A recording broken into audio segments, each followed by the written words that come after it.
Welcome back. My name is Matt Reiners, and I'm the co-founder of Eversound, a company dedicated to improving quality of life for older adults by giving them the gift of hearing.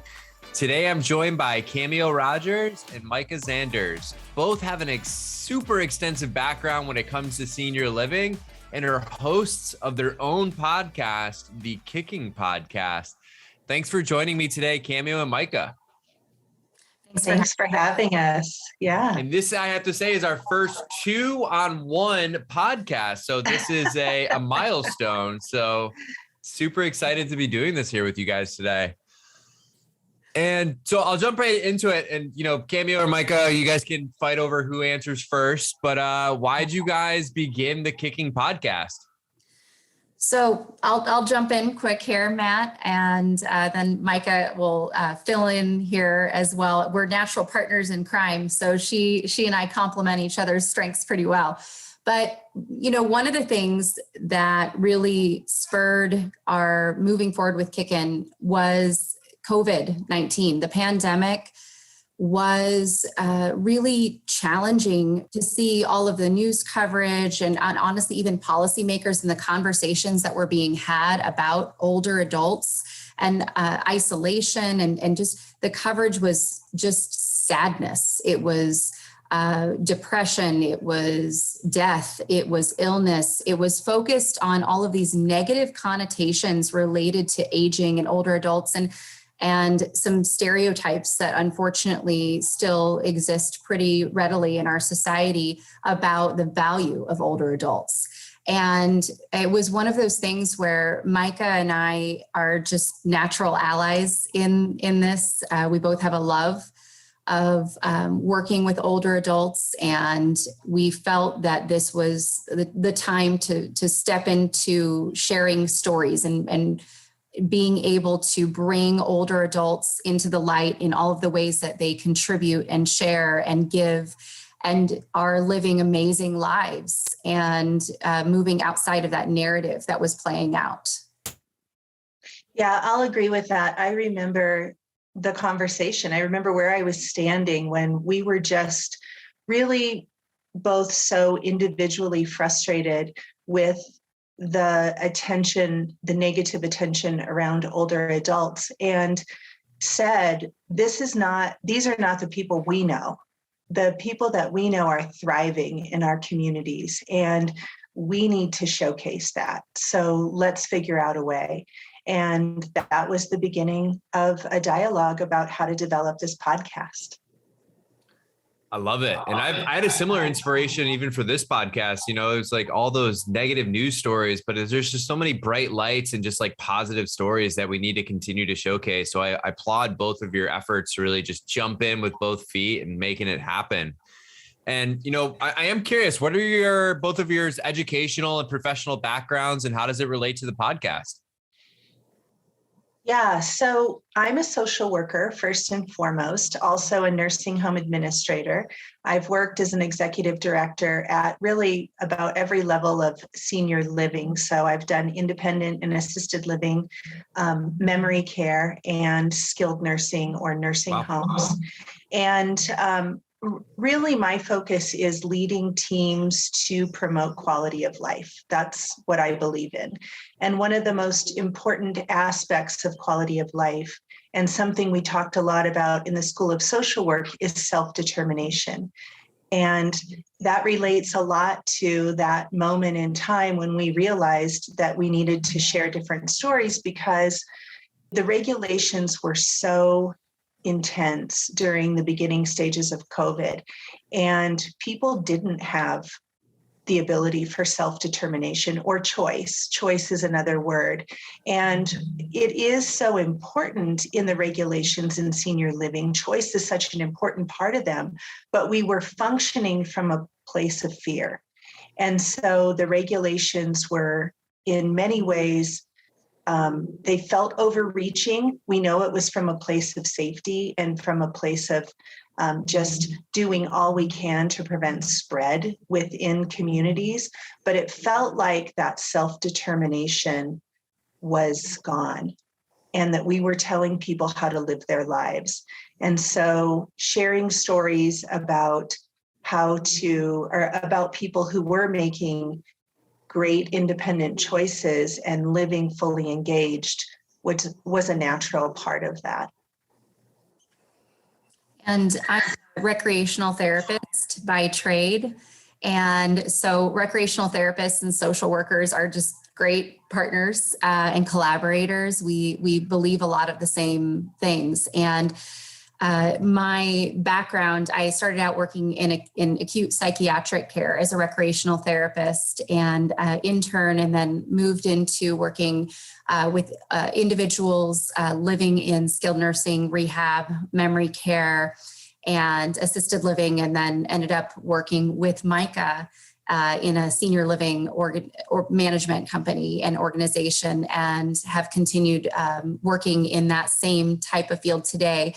I'm also a dementia educator by trade. I am a certified dementia practitioner, certified dementia care manager, and certified Alzheimer's disease and dementia care trainer through the National Council of Certified Dementia Practitioners, and teach and any chance I get as many opportunities as I can to share communication, engagement skills on how to work with individuals living with dementia, to be partners instead of providers. And so my area of focus in this is really purpose and helping to share stories of people living in their purpose. Miekka and I were actually just having a conversation yesterday that reminded me of something that's so important to our field in recreational therapy, which is a concept called flow. And flow theory really speaks to the idea that someone's challenge level is meeting their skill, and when they get into this space where they're doing something that's meaningful and it connects with them, it's a way for them to have almost a release from the stresses of life, and it gives them what they need to center themselves and do well and thrive. I love it. Between the two of you, I feel like you've done pretty much everything. So maybe the better question I've asked is like, what don't you guys do? But it's really cool to hear your guys' backgrounds and just kind of philosophy of when it comes to, helping older adults. Right. And, I'd love to take it back to the podcast here. And what would you say is the Kickin podcast mission? Our mission is sharing wisdom through conversation. I think that, the wisdom comes in a lot of different ways. We try to share a variety of stories, people who have lived different experiences.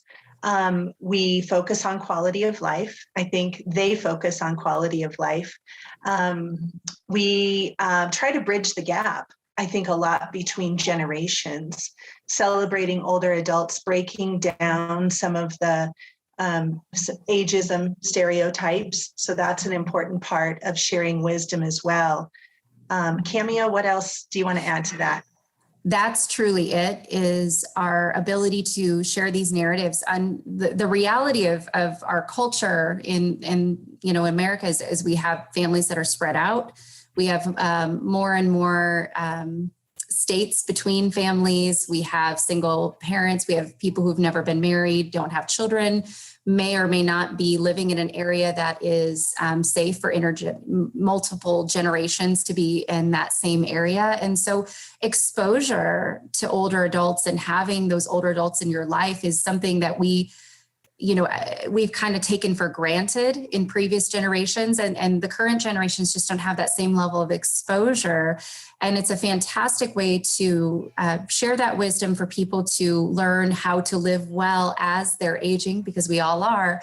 But it's also hopefully a way that we are exposing individuals to the field of senior living and gerontology, and hopefully drawing some interest in that field and understanding the value that comes from working in this field.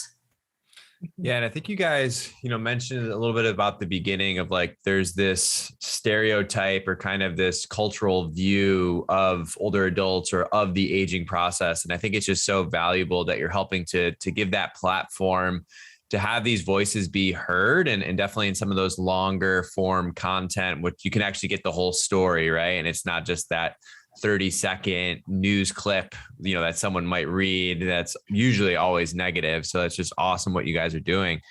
And I know at the end of each of your episodes, you have like some unique commentary. Why do you do that, and what are you trying to accomplish with it? Yeah, so I think, you hit on that they're creating familiarity with older adults and comfort with older adults is an important aspect of what we're trying to do, because as Cameo said, so many people haven't had the lived experience of having older adults in their lives.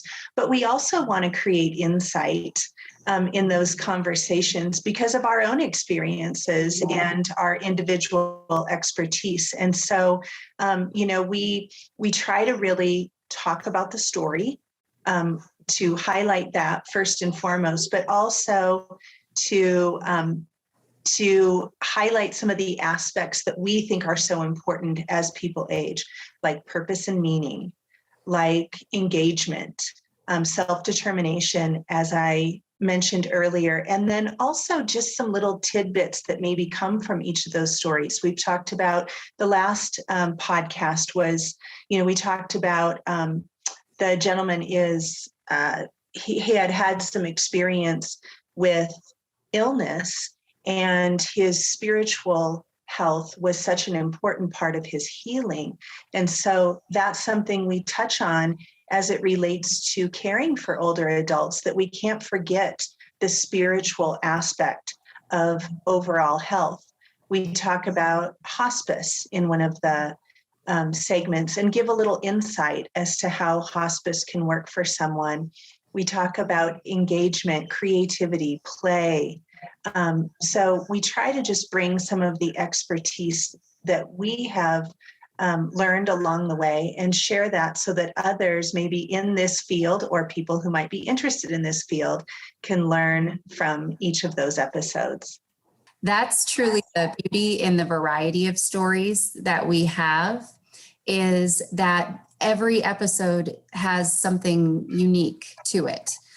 We had an episode where we were discussing the importance of exposure to music throughout one's life, and what music can do to the brain and creating connections, and how people can contribute to an understanding of the arts and communities that may not have access to the arts. We've discussed aging and cultural changes as it relates to tribal life, and some of the stories and the languages that have been lost in translation through different generations, some through policy and some through stigma. And there are a lot of different takeaways each time, whether it be practicing mindfulness and centering oneself with nature and being outside, whether it is how you eat and eating as preventative medicine. There's just so many that our older adult storytellers are sharing that are giving us a roadmap for how we can really impact the amount of chronic illnesses that people might experience as they age, simply by making some very strategic choices and taking ownership of their health and wellness and well-being.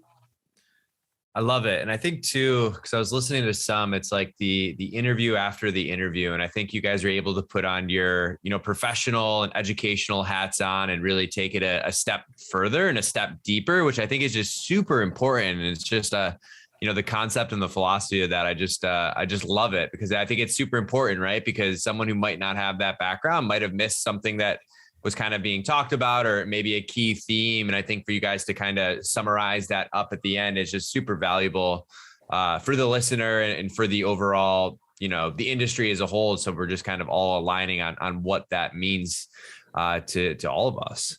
And I know as part of the Kickin podcast, you guys have partnered with some pretty cool groups. I might be a little bit biased about one of the groups that you've partnered with, but being that is Eversound. But can you share anything about that? Well, okay, yes. First of all, we love Eversound. And the reason we love it is, well, for me personally, I've had an experience with it. I was running an assisted living community in Jackson, Wyoming. I had an outstanding life enrichment coordinator, who you happen to know because she now works for Eversound. Shout out to Nikki. Yes. Shout out to Nikki. And she was just such an advocate for your product. And this was pre-COVID.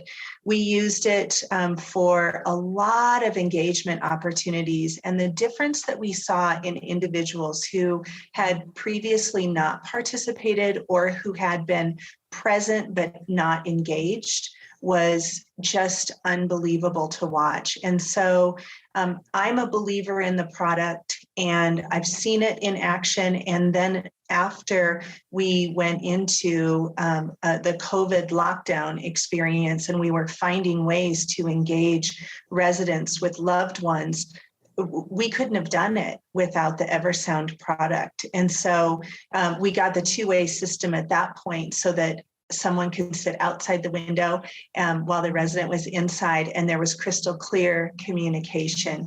So this has been just a wonderful partnership for us because we believe so much in the work that you do. And we're excited about moving forward, and I'll let Cameo talk about some of that.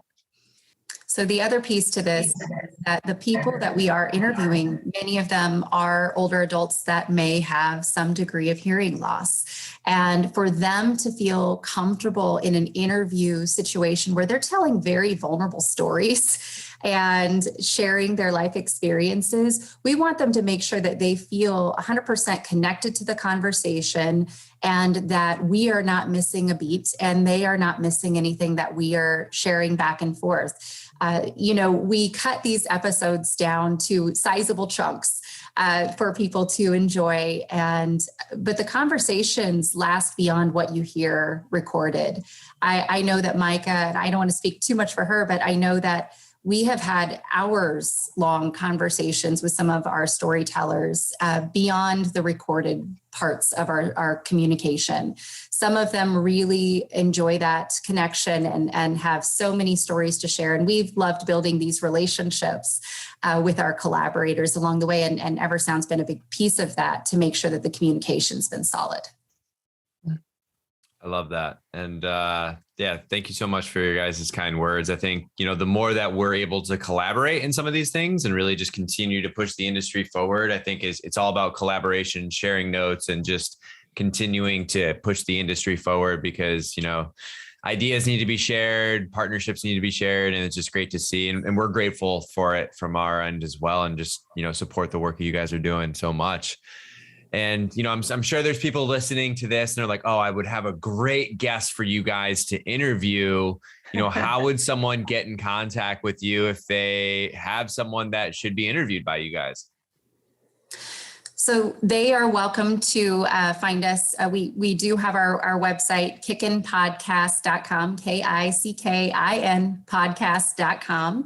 They are welcome to find us on Facebook at Kickin Podcast, or they can find us on Twitter or Instagram, same way. And they can also just email Miekka or myself at our podcast website. So either Miekka at kickinpodcast.com or Cameo at kickinpodcast.com. And we'd love to connect. We believe that there are so many stories to be shared. So feel free to find us on one of those venues and connect with us. Amazing. Well, this isn't just a podcast to talk about another podcast, but it's just to really highlight the amazing things that Miekka and Cameo are doing and helping to share these stories, and even what you guys are doing in your day-to-day life.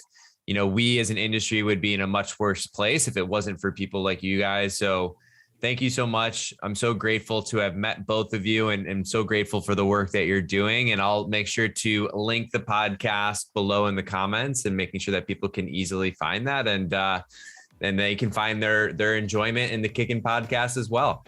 So thank you, Miekka and Cameo, for joining me today. I know our listeners will get a lot out of this. So thank you. Thank you. Thanks, Matt.